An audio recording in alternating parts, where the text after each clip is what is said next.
Tamil cricket news. டிராவிடுக்கு அப்புறம் இந்திய test cricket அணியோட தடுப்புச் சுவர் அப்படின்னு சொன்னால் அது புஜாரா மட்டும்தான். அவர் எல்லா விதமான கிரிக்கெட்லேருந்தும் ஓய்வை அறிவிச்சிருக்காரு. வீரேந்தர் சேவாக்கு பார்த்து பவுலர்ஸ்லாம் பயப்பட்டது ஒரு காலம்.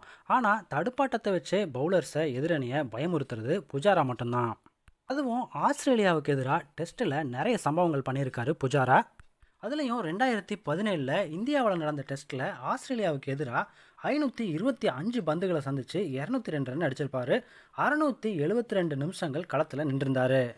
இந்தியாவோட டெஸ்ட் கிரிக்கெட் ஹிஸ்ட்ரியிலேயே 500 பந்துகளுக்கு மேலே சந்தித்த ஒரே பேட்ஸ்மேன் புஜாரா தான்.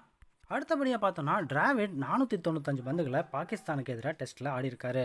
மட்டும் இல்லாமல் ஆஸ்திரேலியாவுக்கு எதிரான பார்டர் கவாஸ்கர் டிராஃபியில் மட்டுமே 43 இன்னிங்ஸ் ஆடி இருக்கிற புஜாரா 2033 ரன் எடுத்திருக்காரு. 2 double century, 5 century, 11 half century, 4 man of the match, ஒரு மேன் ஆஃப் தி சீரியஸ்னு ஆஸ்திரேலியாவை படாத பாடுபடுத்தி கதற விட்டவர் தான் புஜாரா. புஜாரா மாதிரி இன்னொரு பிளேயர் இந்திய அணிக்கு கிடைப்பாங்களா அப்படிங்கிற உங்களோட கருத்துக்களை கமெண்ட்ஸ் பாக்ஸில் ஷேர் பண்ணுங்கள்.